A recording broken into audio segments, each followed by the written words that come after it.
Assalamualaikum warahmatullahi wabarakatuh. Yang kami hormati, Bapak Rifan Ahmad Fauzi, selaku guru informatika. Pada kesempatan kali ini, kami dari kelompok 7 ingin mempresentasikan informatika dalam bidang kesehatan dan layanan masyarakat.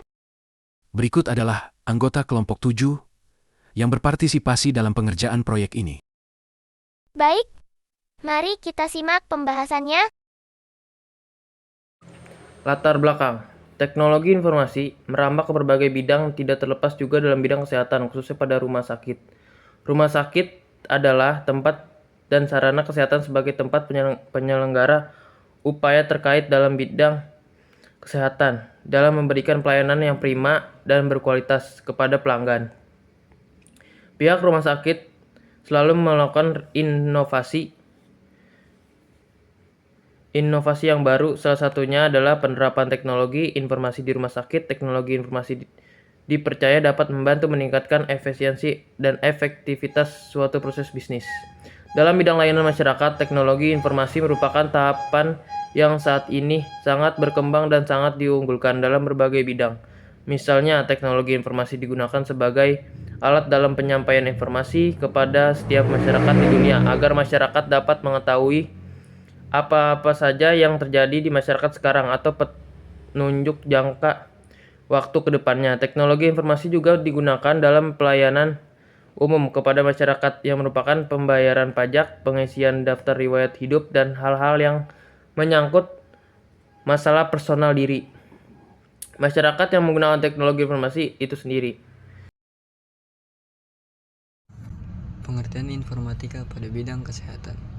Informatika kesehatan adalah bidang yang menggabungkan ilmu komputer dan teknologi informasi dengan praktik kesehatan untuk meningkatkan pelayanan kesehatan, manajemen data kesehatan, dan penelitian medis.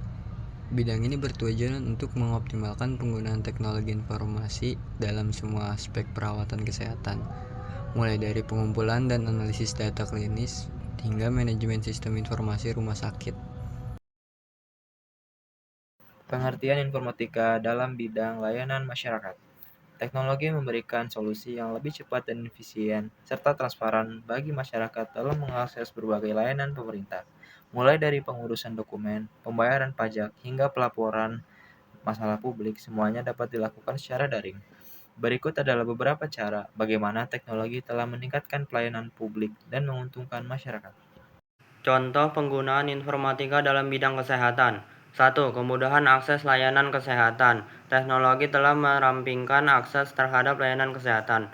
Dahulu layanan kesehatan terpusat di kota-kota besar, membuat masyarakat di daerah terpencil kesulitan mendapatkan perawatan. 2. Diagnosa dokter akan lebih akurat. Teknologi membantu meningkatkan akurasi di diagnosa medis. Penggunaan catatan kesehatan elektronik dan kolaborasi antara tenaga medis dapat mengurangi kesalahan diagnosa yang berpotensi berbahaya. Dengan teknologi ini, para dokter dapat lebih tepat dalam menentukan langkah pengobatan yang diperlukan. 3. Pencegahan penularan penyakit. Teknologi juga berperan dalam mencegah penularan penyakit. Selama pandemi COVID-19, aplikasi pelacakan seperti Peduli Lindungi membantu masyarakat untuk mengetahui kondisi kesehatan sekitarnya dan menghindari daerah dengan risiko penularan tinggi. Informasi ini memungkinkan langkah pencegahan yang lebih efektif. 4.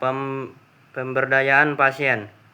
Pengembangan teknologi memungkinkan pasien untuk mengelola kondisi kesehatan mereka dengan lebih efektif. Misalnya, aplikasi kesehatan digital memungkinkan penderita penyakit kronis untuk mengatur jadwal makan, olahraga, dan perawatan secara mandiri. Hal ini membantu pasien merasa lebih berdaya dalam menghadapi kondisi kesehatan mereka. 5. Menyimpan data pasien. Dengan data pasien dapat disimpan secara aman dan terorganisir dengan baik. Penggunaan rekam medis elektronik mengurangi risiko kehilangan atau kebocoran data. Informasi pasien dapat diakses dengan mudah saat diperlukan untuk perawatan medis lebih lanjut. Contoh dalam layanan masyarakat. Teknologi informasi dapat mempercepat dan memudahkan proses administrasi pelayanan publik, sehingga waktu yang diperlukan untuk menyediakan layanan dapat dikurangi dan biaya operasional dapat dikurangi. Teknologi informasi dapat meningkatkan transparansi informasi tentang siapa yang memberikan layanan dan bagaimana mereka diberikan.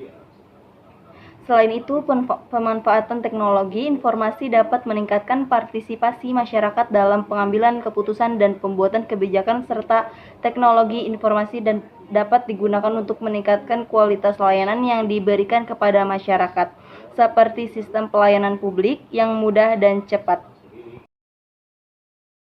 Dampak positif dan negatif informatika dalam bidang kesehatan dan layanan masyarakat.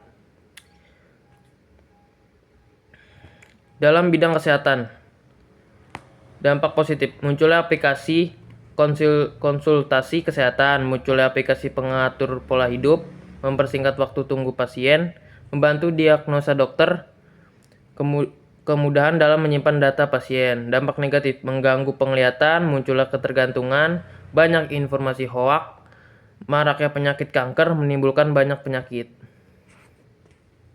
Positif dan negatif informatika dalam bidang kesehatan dan layanan masyarakat. Dalam bidang layanan masyarakat, menghubungkan orang di seluruh dunia, penyebaran informasi yang cepat, terciptanya media sosial, sarana berbagi file, memajukan pendidikan. Di samping memberikan dampak positif, ternyata masih ada dampak negatif yang bisa terjadi dalam perkembangan teknologi komunikasi. Kemajuan teknologi komunikasi yang ada sekarang justru menurunkan semangat juang bagi sebagian orang. Karena segalanya terasa mudah, banyak murid misalnya yang hanya murni melakukan copy-paste dalam mengerjakan tugas-tugas yang diberikan. Berikut adalah solusi dalam bidang kesehatan berdasarkan diskusi kelompok. Yang pertama, dalam bidang kesehatan, gunakan software yang terpercaya atau software yang resmi guna melindungi data diri dari kebocoran. Yang kedua, kembangkan aplikasi kesehatan berbasis AI untuk menganalisis gejala, pola, dan rekomendasi. Yang ketiga, gunakan database untuk dokter supaya bisa melihat data pasien secara lengkap dan akurat. Yang keempat, gunakan software kesehatan seperti Halodoc untuk mengetahui gejala awal. Yang kelima, gunakan perangkat IoT seperti smartwatch dan sensor medis untuk memantau detak jantung, kadar oksigen, dan aktivitas pasien secara real time. Solusi berdasarkan diskusi kelompok pada bidang layanan masyarakat. Kembangkan aplikasi layanan publik digital seperti pembuatan KTP, KK, dan surat izin secara online. Contohnya aplikasi OSS dan Dukcapil online. Buat platform lapor digital seperti lapor.co.id agar warga bisa melapor masalah di lingkungannya seperti jalan rusak, banjir, dan pelayanan buruk. Gunakan chatbot berbasis AI di website atau WhatsApp resmi untuk menjawab pertanyaan otomatis, misalnya jadwal pelayanan, syarat pembuatan dokumen. Buat sistem informasi desa yang mencatat data penduduk, bantuan sosial, kegiatan masyarakat, hingga keuangan secara online. Terapkan arsip digital terpusat agar data kependudukan, pajak, dan pelayanan tersimpan aman serta mudah diakses antar instansi. Kesimpulan, teknologi dalam kesehatan mempunyai peran yang sangat penting, terutama dalam memberikan kualitas atau mutu pelayanan kesehatan di rumah sakit.